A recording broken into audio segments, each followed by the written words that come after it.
Hi friends, welcome to Mithun Ongole bulls YouTube channel. Friends Kadapa జిల్లా బ్రహ్మంగారి మఠం మండలం పలుగురాళ్లపల్లె పంచాయతీ బాక్రాపేట గ్రామంలో ప్రతి సంవత్సరం గురు పౌర్ణానికి సందర్భంగా శ్రీ కేశవనారాయణ స్వామి జయంతి వేడుకల సందర్భంగా జాతీయ స్థాయి బండలాగుడు పోటీ నిర్వహించడం జరుగుతుంది. ఆ యొక్క జాతీయ స్థాయి బండలాగుడు పోటీలలో ప్రతి సంవత్సరం ఆనవాయితీగా నిర్వహిస్తుంటారండి. ఇక్కడ బాక్రాపేట గ్రామంలో ఫ్రెండ్స్ సాయంకాలం ఆర్కే బుల్స్ వచ్చాయని వీడియో పెట్టానండి. ఆ వీడియోలో ఈ జతను చూపించలేదండి. జత వచ్చాయని చెప్పాను కానీ మీరు ఎవరు నమ్మలేదు. అందుకోసం మరలా ఈ వీడియో పెడుతున్నానండి. సింహాచలం, భద్రాచలం అండి. ఓల్డ్ కేటగిరీ విభాగంలో మొట్టమొదటిసారి న్యూ కేటగిరీ విభాగం నుండి ఓల్డ్ కేటగిరీ విభాగంలో బాక్రాపేట గ్రామంలో జరుగుతున్నటువంటి ఓల్డ్ కేటగిరీ విభాగానికి అయితే రావడం జరిగిందండి. సింహాచలం, భద్రాచలం.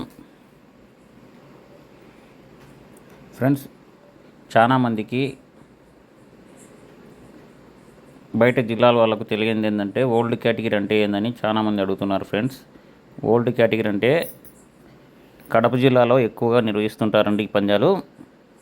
న్యూ కేటగిరీ అయిపోయిన తర్వాత ఓల్డ్ కేటగిరీ విభాగం పోటీలు నిర్వహిస్తూ ఉంటారు.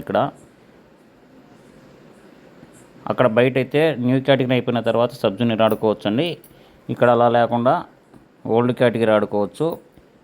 ఓల్డ్ కేటగిరీ విభాగంలో ఎన్ని సంవత్సరాలైనా ఓల్డ్ కేటగిరీ ఆడుకోవచ్చు అండి. మనం ఇష్టం వచ్చిన రోజులు ఆడుకోవచ్చు. తర్వాత జూనియర్ ఆడుకోవచ్చు అండి. తర్వాత సీనియర్ ఆడుకోవచ్చు. ఇటు side Rayalaseema side old category ఆడిన తర్వాత డైరెక్ట్గా సీనియర్స్కే వేస్తారండి. అదండి ఓల్డ్ కేటగిరీకి సబ్ జూనియర్కు తేడా. సబ్ జూనియర్ అయితే 1 సంవత్సరమే, ఓల్డ్ కేటగిరీ అయితే ఎన్ని సంవత్సరాలైనా ఆడుకోవచ్చండి. ఒకసారి ఓల్డ్ కేటగిరీ అయిపోయిన తర్వాత మనం సబ్ జూనియర్ ఆడుకోవచ్చండి. జూనియర్ ఆడితే మళ్ళీ ఓల్డ్ కేటగిరీకి అవకాశం ఇవ్వరు. చాలామంది అడుగుతున్నారు కాబట్టి చెప్తున్నాను ఫ్రెండ్స్. కామెంట్లో చాలామంది అడుగుతున్నారు ఓల్డ్ కేటగిరీ అంటే ఏమిటని. చూసారు కదా ఫ్రెండ్స్, సింహాచలం, భద్రాచలం అండి. Thank you friends, thank you for watching. Thank you.